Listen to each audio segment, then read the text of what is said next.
Hey guys, in today's video I'm doing a little swatching, so I thought I would show you guys how I set up, and I just do it here on my kitchen island. I don't do anything really fancy. I'm also going to share with you guys how I take pictures, which usually, actually not just usually, all of the time it is with my phone. That is all that I use. I don't use any special lighting unless, like for instance, two pictures in my last video, which was the Soya Shop My Stash. I think it was Spencer and then a Sally Hansen blushed petals. I took those with the Odd Light because I thought about inserting those into the video last minute. It was the night before and the video was being uploaded the following day.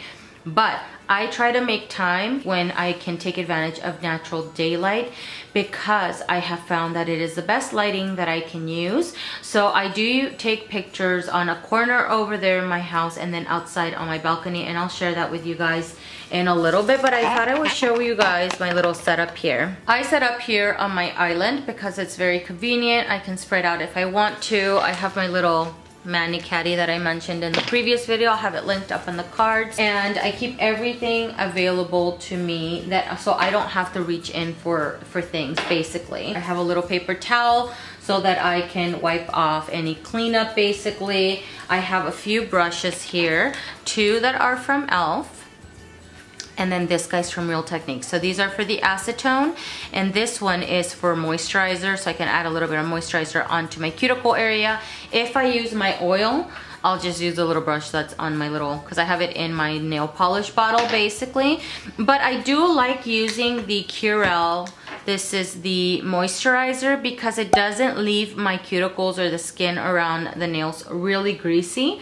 But sometimes I just use the oil and I just try to really rub away as much of the oil off so that it doesn't look extremely greasy, because I don't like that. Although some pictures of mine do have overly greased cuticles, but it just depends on how much time I have available, how many polishes I'm swatching.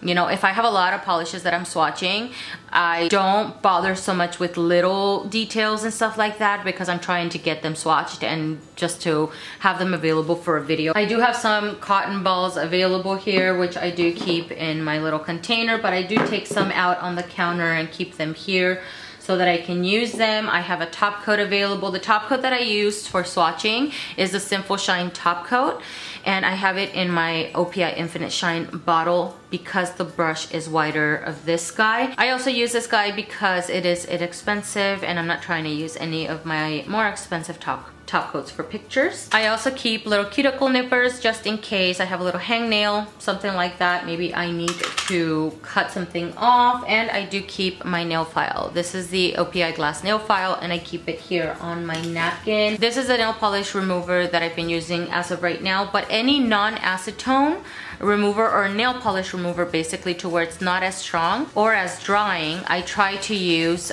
in between swatches so that it doesn't dry out my nails completely. And then I do wash my hands after removal every time. If it's a glitter polish sometimes, or for cleanup, I use 100% acetone to get a crisp line. But I've mentioned before, I hate cleanup, so I do try to take my time in application majority of the times just so that I can save on having to clean up. I don't use base coats for swatching because I don't find that I need to do that for swatching, only because the nail polish is not really staying on my nails for a very long time. One of the areas where I like to take pictures is in this little corner right here. So there's a large window in this area that allows natural light to come in. I do take far away pictures outside in the balcony area also, but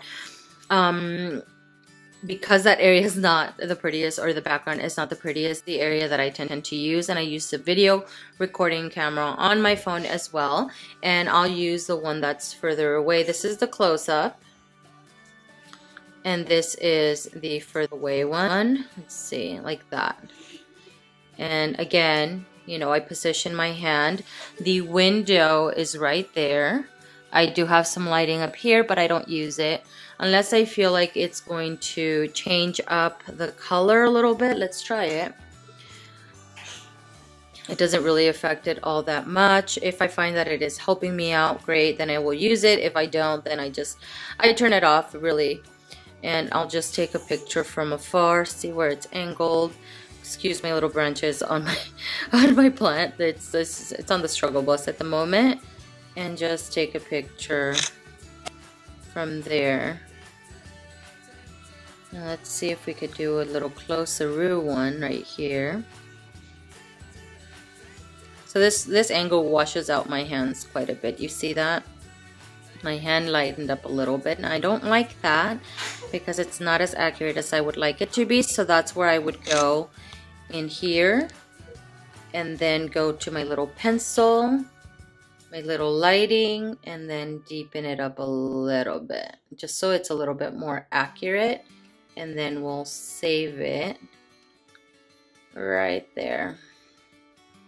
And we can use that picture. This is not a picture that I'm going to use because I do need to oil my cuticles. You can see that it's a little bit, they're a little bit ashy.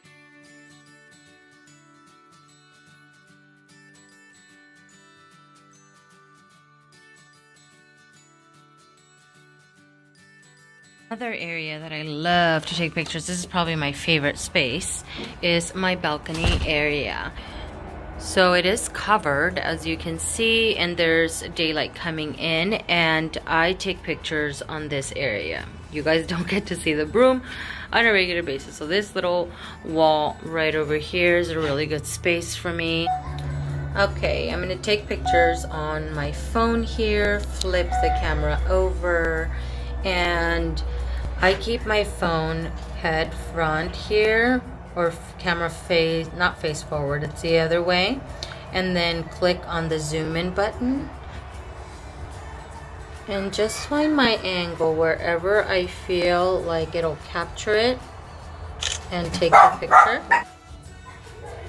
If I want to take a picture that's a little bit further back, I just try to naturally lay the polish on my hand here to where it doesn't look awkward like this or like this, and just angle it to where it features maybe some of the holographic. You can see a little bit of them, and take it from afar. Let's see, take that picture. I do take quite a bit of pictures. Let's do another zoom in one, like that, and maybe like that. Get a little bit closer, take another picture. And when I do videos, I tend to move my hand around wherever I feel like it captures the polish as best as possible. And that's all I do. I do try to make sure that when I'm taking a picture of my nails, that's at least part of the nail polish bottle is in view. I try to make sure that the label or the brand is in view also, so you can see the bottle, the polish inside the bottle, and the name of the brand, and the little details on the manicure, if there's any holographic, any glitter or anything like that. I try to make sure that it's as visible, it's as clear as possible. I like to take pictures as if you were looking at my nails in person. If I feel like cropping any pictures, I'll go into photogrid, go to edit, and let's pick this guy again. And let's say I want to zoom in. I can just zoom in on the picture, maybe lower it a little bit. It already has my Instagram handle on the bottom right corner. What I'll do also is maybe go in with some text and do P2. And this is called Cherry Count. Move this conversation into my bedroom because my kids are in the living room watching TV, and now the sun has gone down. But I wanted to close out this video. I hope that this video was helpful to at least one of you guys. I don't know, because I'm so basic when it comes to taking pictures of my manicures. I really don't do anything extra. I don't go above and beyond if I don't have to. And even the brightening effect, like I showed you guys how I deepened up the color of the image, I don't do that all of the time. Maybe 1 out of 10 pictures if I need to. And I just started doing that maybe 2 months ago.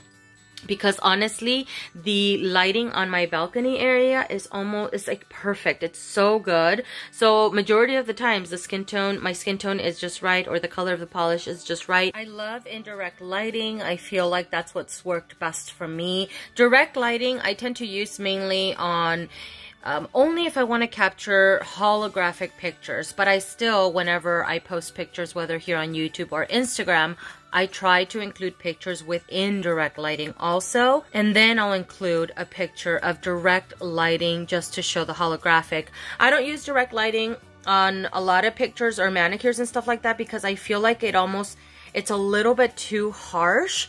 Low light works really good on specific colors. I feel like some reds sometimes, or like an orchid color. Like there's a polish from Orly, for instance, that's a little bit purple and pink that just didn't want to capture very well in natural lighting, with indirect lighting, right, on my balcony or where by the plant and stuff like that.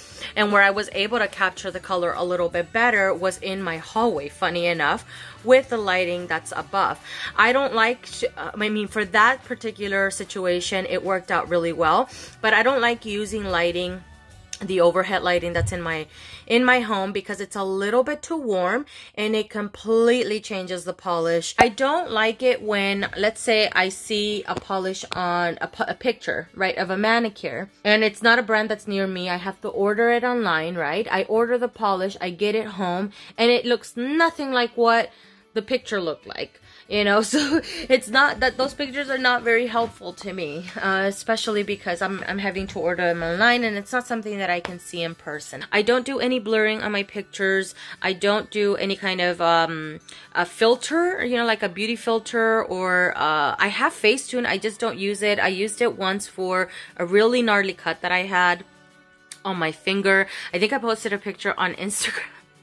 And someone said I'm so distracted by the cut I can't even look at the polish, which I'm totally with her. Dude, that cut was so gnarly. So I think I used it once to blur out the cut that I had, but since then I have not used it because I have not found a need for it.